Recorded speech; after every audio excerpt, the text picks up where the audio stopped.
Hello friends, welcome to our next video. आज का जो हमारा क्वेश्चन है उस क्वेश्चन से हमारा इस चैप्टर का जरा सा नेक्स्ट टॉपिक स्टार्ट हो जाता है एक तरह से। ठीक है, आप बोल सकते हो लॉसेस वाला चैप्टर टॉपिक आ गया, कुछ भी बोल सकते हो। ये टॉपिक थोड़ा सा डिफरेंट है बाकी पीछे वाले सम से। ठीक है, इसको थोड़ा आपको समझना पड़ेगा। पहले हम स्टेटमेंट रीड करेंगे हर सम की तरह जैसे हम करते हैं। ठीक है, देखिए the product X is processed by passing the chemical C through four processes हैं। ठीक है, where the output of the earlier process, जो आउटपुट है अर्लियर प्रोसेस का, मतलब जैसे 4 प्रोसेसेस इसने बताया, जो पहले प्रोसेस का आउटपुट है वो दूसरे प्रोसेस का इनपुट बन जाएगा। अभी आपको समझ आएगा जब सम करेंगे। ठीक है, then the loss of material expert as percentage of input is as follow. जो ये परसेंटेज गिवन है लॉस इसी के अकॉर्डिंग हम कंसीडर करेंगे। ठीक है, the material lost in each process does not have the resale value, जो भी है उसकी रीसेल वैल्यू नहीं है।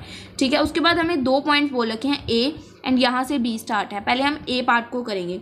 Cost per kg of product X if the cost of chemical C is ₹8 per KG. ठीक है, केमिकल सी की कॉस्ट बोला है 8 पर केजी है। इसको अभी समझना है हमने कैसे। देखो, पहले तो हमें प्रोसेस 4 बता रखे हैं, कोई हमें प्रोसेस स्टार्ट करने की वैल्यू नहीं बता रखी, परसेंटेज बता रखी है। एक वैल्यू मैंने खुद से अज्यूम की। ठीक है, देखो मैंने प्रोसेस कॉस्टिंग, मैंने एक वैल्यू स्टार्टिंग में अज्यूम की 100 का इनपुट है। ठीक है, 100 का इनपुट मैंने एज्यूम किया। इनपुट लॉस एंड आउटपुट इतना लगाया था, इतना लॉस हो गया, इतना बच गया।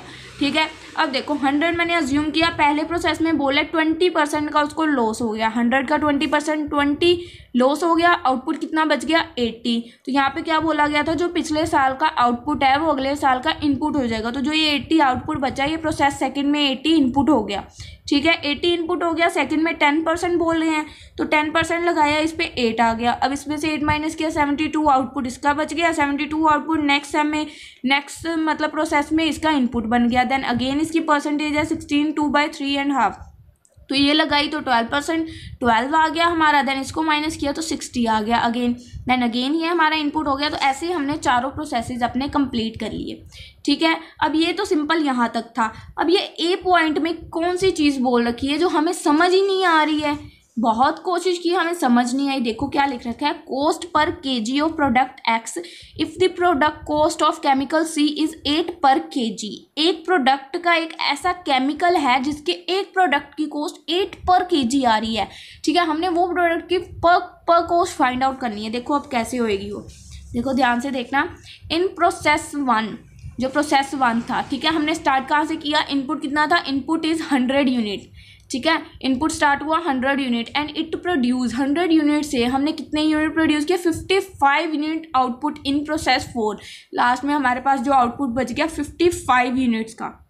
ठीक है, to produce 1 kg of product, 1 kg product को प्रोड्यूस करने के लिए कितना इनपुट की ज़रूरत पड़ सकती है, 1 kg प्रोडक्ट।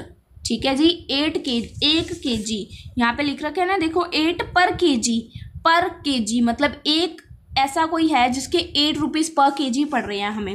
ठीक है, देखो क्या करेंगे, 1 मल्टीप्लाई टोटल प्रोडक्शन कितने की थी 100, उसमें से प्रोड्यूस कितने हुए डिवाइडेड बाय वो 1 मल्टीप्लाई 100 डिवाइडेड बाय 55, 1.8 kg आ गया। 1.8 kg की कॉस्ट है 8 पर केजी। अगर 8 रुपीज़ पर केजी है तो 1.8 है, 1 से ज़्यादा है, 2 भी नहीं है, 1 से ज़्यादा है। तो 1.8 मल्टीप्लाई 8 14.56 आ गया हमारा पहले प्रोसेस का आंसर। किसको नहीं समझ आया मेरे को कमेंट सेक्शन में बताना, दोबारा एक्सप्लेन कर सकती हूँ अगर आपको हो तो। वैसे मेरे अकॉर्डिंग समझ आ गया होगा। 1 की कॉस्ट बोल रहे हैं ये कि 8 रुपीज़ पर केजी है, तो हमने तो इसके अकॉर्डिंग देखना है ना कितने हमारे यूनिट्स बनते हैं। तो 100 डिवाइडेड बाय 55 मल्टीप्लाई 1.8 kg आया। 1.8 kg पर 8 रुपीज़ तो 1 kg की कॉस्ट है, तो 1.8 kg की कॉस्ट कितनी होगी, इसको इससे मल्टीप्लाई करके पता चल जाएगी। हमें वही निकालने को बोली गई थी। देखो 14.56 हमारा फर्स्ट आंसर आ गया। अब बी प्रोसेस में क्या बोला गया वो समझो। The capacity of the process plant for process 1, 2, 3, 4 to hold the material for process expressed in metric tons में इसका आंसर आएगा। पहले तो आपको थोड़ा सा ये आइडिया मिल गया होगा। Tons of input for each process. ठीक है, इफ़ 2 कंडीशंस आर फुलफिल्ड, इसमें 2 कंडीशंस है जो फुलफिल होनी चाहिए। If 20% of the space is to be allowed for chemical reaction, 20% of the space को अलाउ किया गया है केमिकल की रिएक्शन के लिए, and the output of product X, जो आउटपुट है प्रोडक्ट एक्स का, फ्रॉम द फाइनल प्रोसेस। अब यहाँ पे आपको थोड़ा सा समझना है, जो भी प्रोसेस हम चला रहे हैं वो, और जो हमारा फाइनल प्रोसेस से आउटपुट आया है वो, ठीक है। और and process 4 is expected to be 5 metric tons. अब यहाँ पे आपको थोड़ा सा ध्यान से समझनी है चीज़, मैं क्या समझाने की कोशिश कर रही हूँ। पहले यहाँ पे क्या बोल रखा है, आउटपुट ऑफ द प्रोडक्ट, जैसे हम प्रोसेस 1 कर रहे हैं, इसमें भी अगेन प्रोसेस 4 है, प्रोसेस 1 है, ठीक है। पहले बोल रखा है 5 मेट्रिक टन्स, 5 मेट्रिक टन्स 5 लिख लिया, मल्टीप्लाई उसमें बोल रखा है आउटपुट ऑफ प्रोडक्ट एक्स, जो भी हम प्रोडक्ट प्रोसेस कर रहे हैं उसका पहले output, from the final process input, जो भी फाइनल प्रोसेस का इनपुट है, पहले का 100 इनपुट 100 है, बट जो डिवाइड में लेना है वो हर बार लास्ट वाले का ही लेना है, बोल रहे हैं ना फाइनल प्रोसेस का ही आउटपुट लेना है।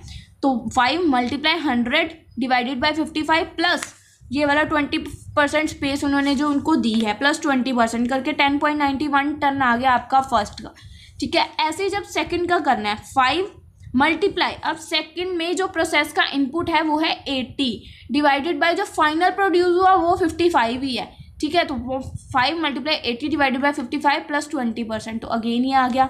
देन अगेन 5 मल्टीप्लाई ये थर्ड वाला 72 divided by 55 plus 20%। Then again fourth में 5 मल्टीप्लाई 60, ठीक है, डिवाइड 55 प्लस 20%। बस हो गया, सम के सभी आंसर्स आ गए, और आई होप आपको ये सम अच्छे से समझ आया। थोड़ा सा अलग था, और जो इसका अगला सम है ये बहुत इंपॉर्टेंट है, देखिए मैंने लिख भी रखा है इंपॉर्टेंट है सम, तो आई होप मैं आपको करवा पाऊंगी। नेक्स्ट वीडियो में करते हैं उस सम को। फिलहाल के लिए आज के लिए इतना ही। आई होप आपको हमारे सम्स की वीडियोस अच्छी लगी हैं। गाइस प्लीज़ वीडियोस को अपने फ्रेंड्स के साथ शेयर करा कीजिए।